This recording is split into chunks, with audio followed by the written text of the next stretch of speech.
if you're spending your days doing that kind of writing, I would look for other work. I mean, or prepare to get paid less, because a lot of what you're doing can be automated.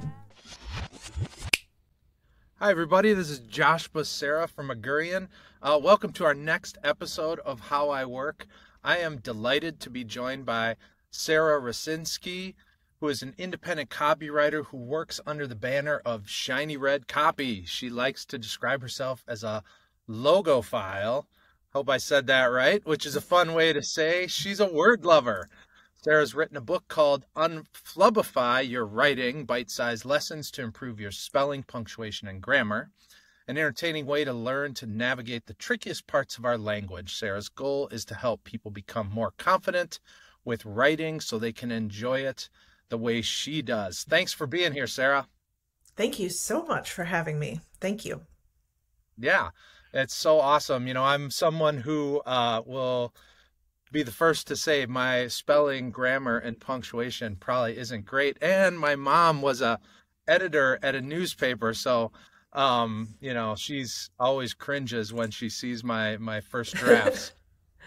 So anyway, I'm super excited to talk with you today. You know, content writing, copywriting is kind of been around in the news a little bit. So we'll get into that. You know, I'm alluding to Chat GPT, but before we kind of move into topics of the day, why don't you start by why don't I have you tell us a little bit about your background, the passion for the written word, and how you got where you are today? All right. Well, I got my first job in the advertising business more than 30 years ago. And beautifully, the way I got my job was by advertising. There you go. Had graduated from college during a recession, and I created a poster that basically said I was available to do whatever kind of work people needed. I hung it up all over Boston's Back Bay, had the little tear-off phone numbers to my landline, whatever. Anyway, I one thing led to another. I ended up getting a job in an advertising agency, and I just loved it. And because it was a small advertising agency, I got to see how the entire business works. Everything from media buying to graphic design, pitching work, account management, and of course, copywriting. And my boss was kind enough to really take me under his wing and taught me the trade. So I've worked in that ad agency. I worked in-house at Publix Supermarkets, which is headquartered in Florida. And then I've become an independent copywriter. And like you mentioned, I've also become an author. I wrote a book. So, and what is it about the written word that just like inspires you? Well, first of all, every single word you and I use has a history. And I find that infinitely fascinating. It's sort of like a museum that travels around with you. I'm not even exaggerating. Every single word had a beginning. It was probably changed by use in the same way that you would see floorboards in an old house get, a divot in them. You can see how human use has changed our language. And it's just so interesting. And I highly recommend people check out the website etymonline.com. That's ETYM as in etymology. Okay. It's so interesting.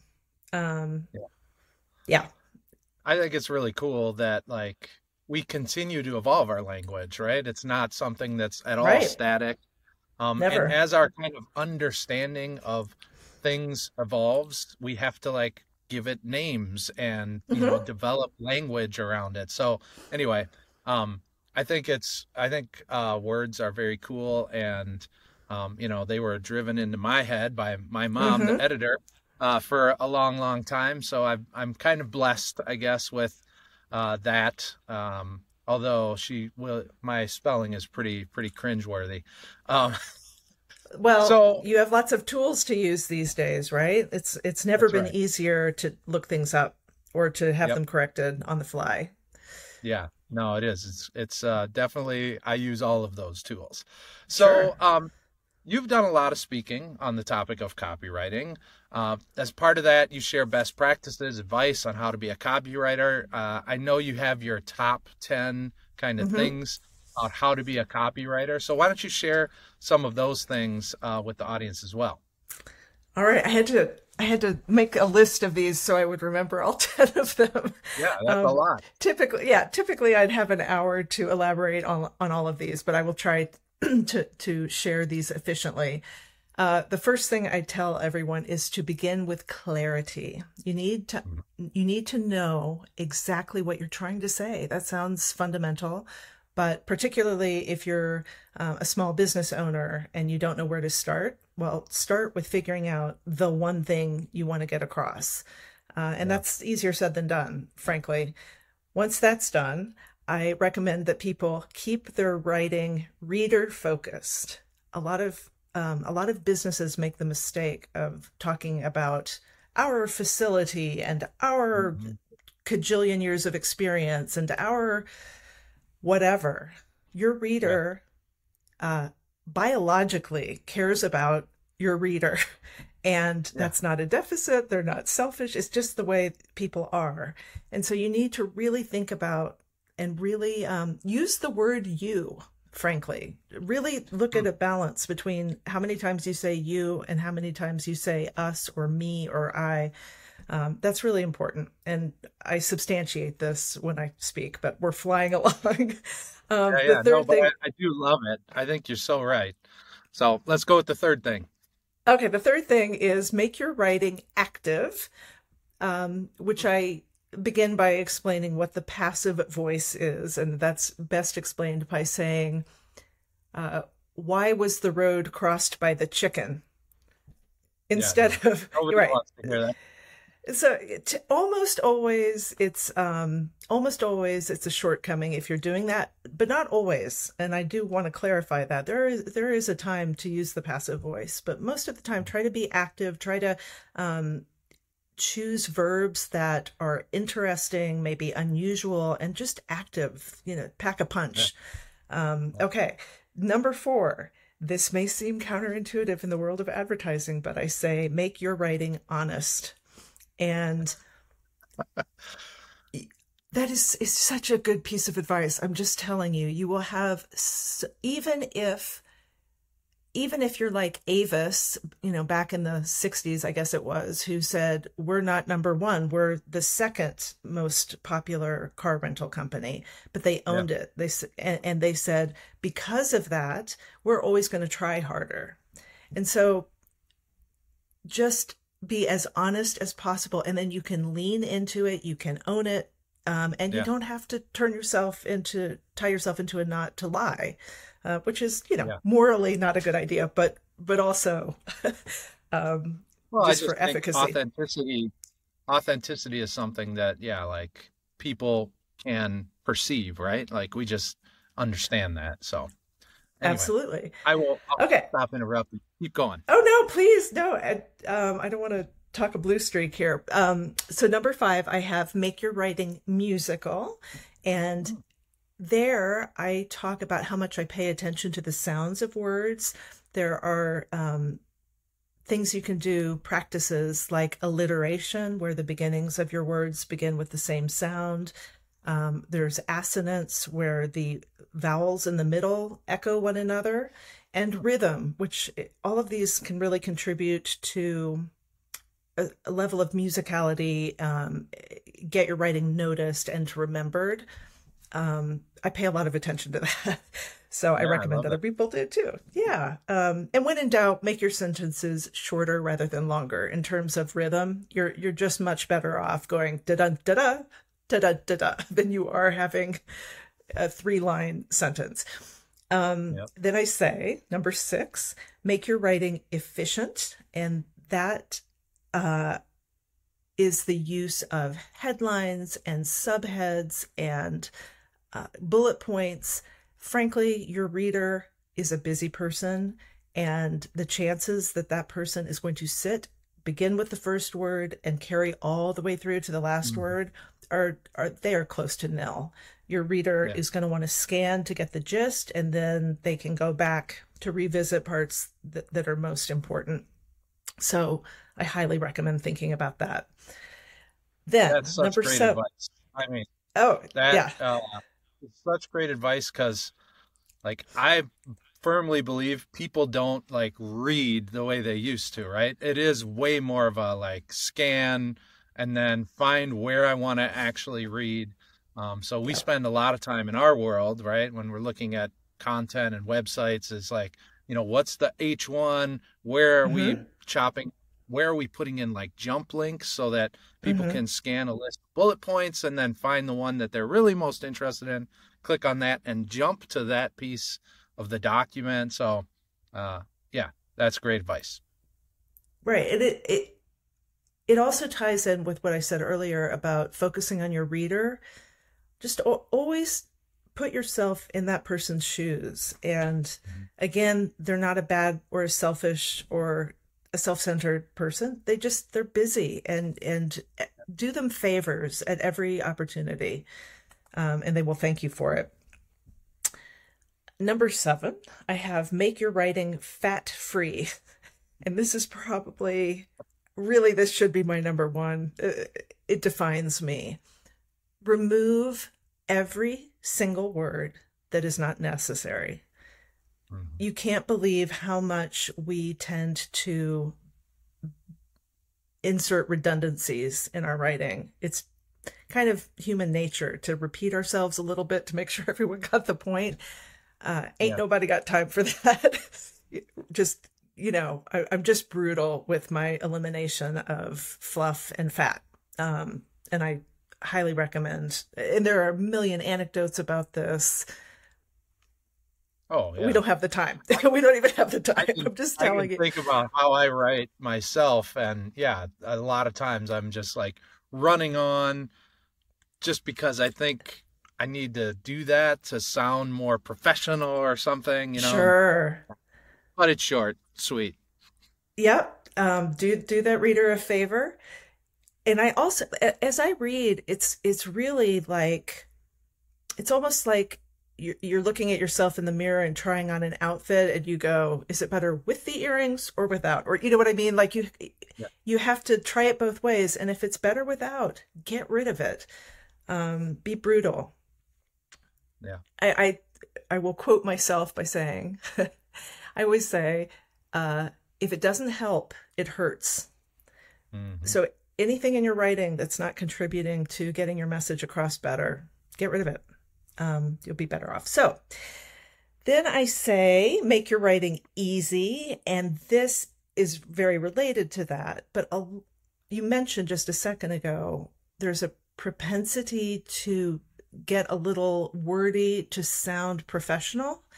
Hmm. We kind of feel like we have to cloak ourselves in jargon sometimes, or establish that we know what we're talking about. Yeah. And I would dissuade everyone from doing that. If you've Your credentials your knowledge will speak for itself without trying to sound fancy. Yeah. It's never helpful. And I have a lot of samples of the most convoluted, verbose, difficult, impenetrable, here I am using redundancies, but I'm trying to establish, Yeah. especially on LinkedIn, sometimes you'll look at a resume and go, what are you saying? You're saying you Yeah. took out the trash, but it's taking you four sentences. Right. Anyway, then we're up to number 9, and this Mhm. says, make your writing spinach free. And by which I mean, check the spinach between your teeth. By which I mean, if you do not proofread carefully or have a colleague proofread your work, the best laid plans can go right down the chute. Yeah. And I share a number of really embarrassing errors that believe me, I've made too. I'm not better than anyone else. The Right. human brain does this nice favor for us where it sees what we meant to write and not what's Mhm. really there. So it's just extremely easy to make errors. And I will point out that the word public without an L is still a word. But Yeah. if you're writing about public accountants or whatever the case may be, you don't want that other word, and it's awful No. easy. And if you are writing about the word public a lot, I recommend doing a search for the other one just to make sure. Anyhow, that's the spinach Use your number. tools. Use your tools. Use those I will tools. say, so my daughter participated in her high school play this year, and it was called the Spelling Bee. But anyway, Oh, they brought some parents up on stage to participate, and one of them was really kicking butt, and they needed the parent to get off the stage. So uh-huh. they asked them to spell there, and they were like, uh, Their, and they're like, nope, it's That's the There. other one. Yeah. So they were able to get That's them off the stage, but the English language, provides us with these opportunities where, they're there and there. So anyway, It's a good way yeah, to put it. Opportunities for, yeah. oh boy, yes, those are deadly. And then the last number 10 is make your writing confident. And that, Mm. of course, the point there is the more you know, the more confident you can be in your writing. It's pretty simple, right? I just would encourage everyone, it, if there's a rule that's always intimidated you or confused you, just take a minute to get a handle on it.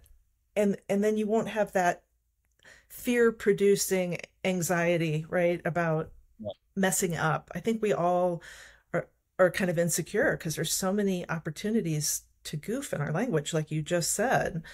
yeah. So just, keep learning. It's, I certainly do. I look things up every day. Well, So, I'll say every single one of those 10, I was thinking to myself, like, oh, I totally do this. Oh, I need to stop doing that. Or, oh, I need to start paying more attention to those things.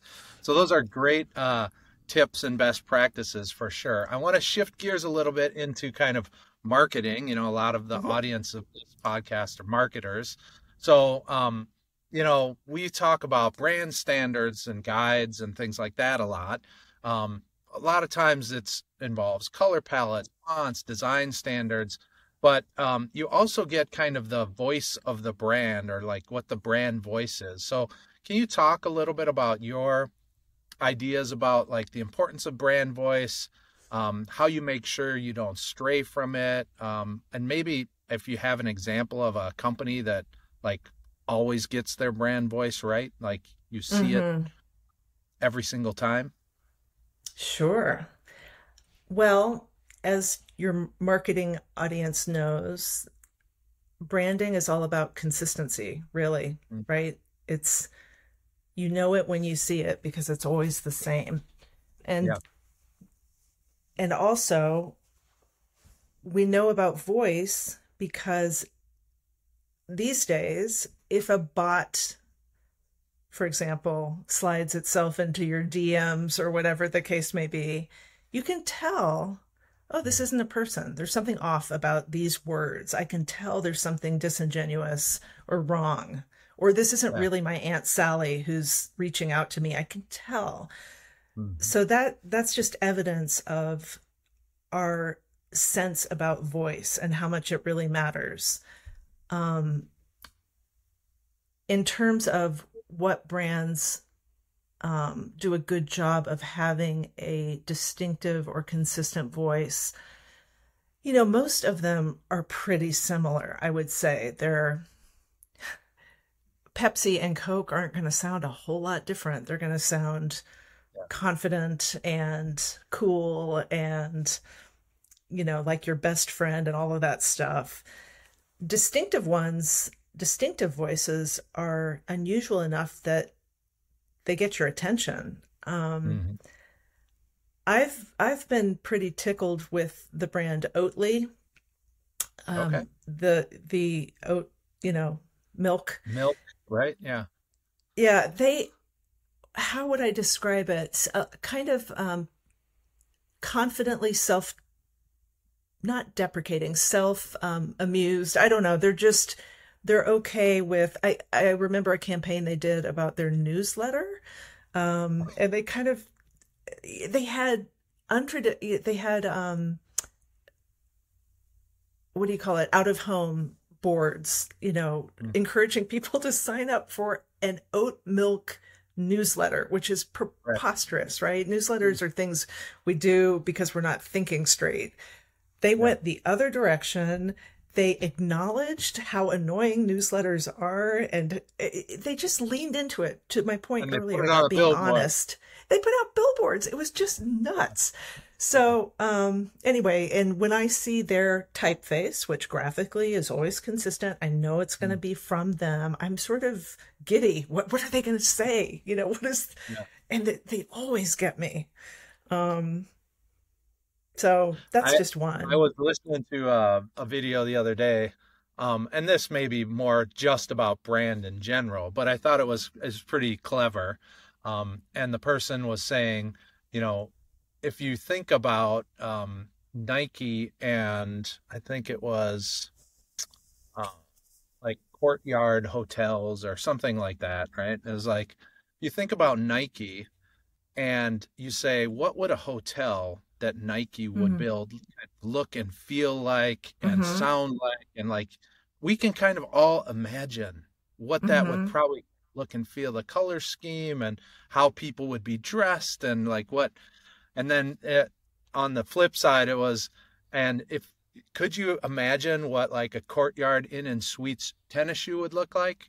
No, you can't imagine, right? Because they don't like have that Right. full kind of brand that Right. we all are so familiar with. So anyway, I thought that That's was pretty interesting. clever to just like Yeah, think about it in that way. And I know it strays probably a little bit beyond just brand voice, but I thought that was kind of a clever thing that came out of a video I was watching. absolutely.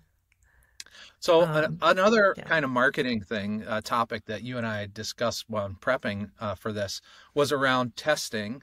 Like we think about, hey, let's test these different messages to get like better click-through rates or engagement. What is your opinion on testing messaging and copy? Certainly, something like an email subject line is a very quick way to learn what's getting more opens.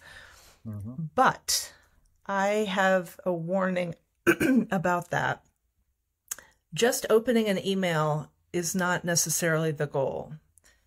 Yeah. Um, Many years ago, the company I was working for thought they would give I guess it would be an AI solution, an AI subject line generator. They thought we'll give it a test. We'll try this thing Yeah. out. I, of course, lost my mind. I was, as a staff copywriter, I was like, you're doing what? You're But turning I'll this tell you over to the what. machines? Yeah, I know. I was really not a happy camper. Um, but here's the thing. That machine, that AI did create, subject lines that would test and get more opens. But when I, as a human being with a brain and a heart, read those subject lines, like we were just saying, I could clearly tell it was not created by this company's brand. Like it was Yeah. clearly, it felt salesy, it felt sensationalist, and this brand is quite the opposite. It's a family, it's a lifestyle, it's a empathetic brand, just all of these things. And I hated uh, what tested better. So the testing's something to pay attention to, but you got to keep your discernment also. Yeah. Yeah, I think that's right. I do think that there's that like our filters as humans are so well tuned to like understand what is like real and authentic and what is just kind of like, yeah, salesy, um, Hmm. those other things that you're saying. So I agree. we've seen a lot of success with like the types of testing, but I do think that the successes are built upon like that very kind of, yeah, human heart foundation. So that's a really good call out. So you mentioned AI, and this is kind of our Mm-hmm. last question today, and I can't like let you off the hook without asking you about Chat GPT and all the hype, Mm. because everybody's saying, oh, copywriters and content creators are going to be out of work in no time. What are your thoughts on like the new AI tools and how they might impact copywriters, content in the future? Almost anything I say will be parroting the things I've heard that seem most likely. Mm-hmm. I No one has a crystal ball. No one Yeah. a lot of people are positioning themselves as authorities right now. This Yeah. is this is new, right? So I'm not going to use the word never, and I'm not going to say will or anything. At this point in our lives, I believe that the drudge type of writing, by which I mean blogs that are being written just to incorporate keywords to be found by machines, right? Yeah. If you're spending your days doing that kind of writing, I would look for other work. I mean, or prepared to get paid less, because a lot of what you're doing can be automated. Yeah. You know, Or figure out how to be more. You'll just have to start using those tools to be ultra exactly. efficient. That's my point. Right. But I think as more and more people do that, there will be a bit of a race to the bottom. Folks who can whip that out more quickly, that check all the boxes. I've got your keywords right here. Yeah. Hey, if you like doing that kind of work, I don't know. That's not what I do. Yeah. I'm that's not my idea of a good time, is writing a composition for a robot that I don't know. Yeah. So, um, Which means there's got to be room then for like the very creative kind of human side of writing, and yeah, that's never really going to go away. That's what I'm interpreting. I I think so. This is such science fiction territory. Mm.